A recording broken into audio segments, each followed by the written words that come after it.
Last week, the Pakistani government approached the government of UK for the extradition of former Prime Minister Nawaz Sharif.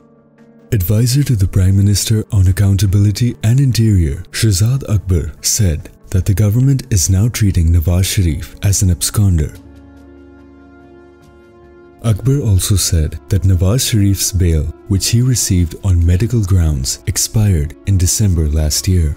Nawaz Sharif's counsel submitted his medical report to the Lahore High Court, in which it says that doctors have advised him to avoid going outdoors due to coronavirus, as he is facing health issues such as low platelet count, diabetes, heart and kidney problems, and also blood pressure complications. After these pictures of Nawaz Sharif walking in London circulated on social media, his critics and government officials became skeptical about his health issues. In 2017, the Panama Papers exposed the Sharif family's luxurious apartments in London and undeclared businesses in Saudi Arabia.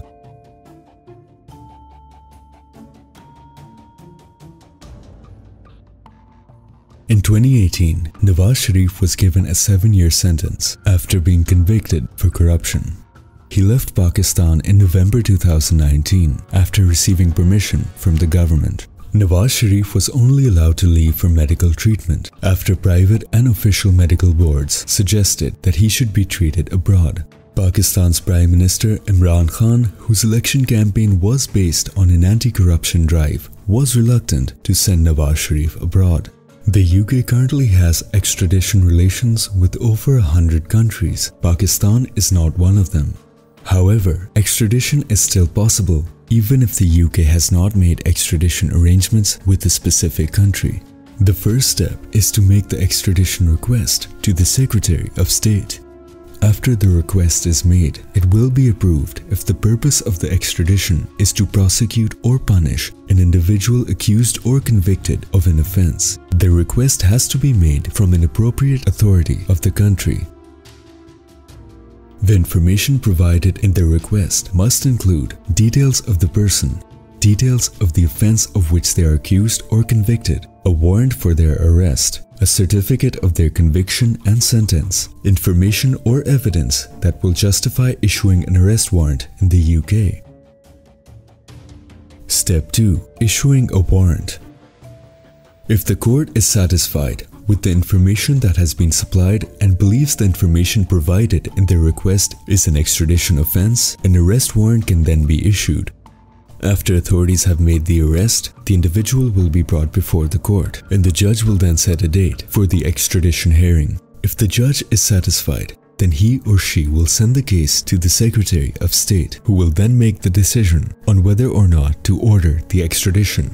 The extradition can be prohibited if it breaches the individual's human rights, or if the accused individual could face capital punishment. The Secretary of State will ask for written assurance that capital punishment will not be imposed. The requested individual has the right to appeal the judge's decision to send the case to the Secretary of State. Application for permission must be made to the High Court within 14 days of the judge's decision. However, the High Court will not hear the appeal if the Secretary of State makes the decision to extradite the individual. The individual has the right to provide information as to why they should not be extradited within 4 weeks of the case being sent to the Secretary of State.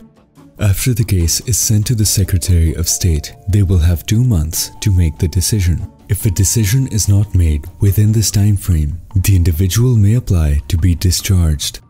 However, the Secretary of State can apply to the High Court for an extension of the date if required. According to Shahzad Akbar, the letter requesting Nawaz Sharif's extradition was sent in March. Last year, Pakistan's government said that it signed an MOU agreement with the UK for the extradition of former Finance Minister Ishaq Dar. However, British Foreign Secretary Jeremy Hunt said that no extradition treaty signed by the UK would ever allow for a politically motivated extradition. In 2017, Ishaq Dar was declared an absconder by an accountability court in Islamabad in a corruption reference filed against him.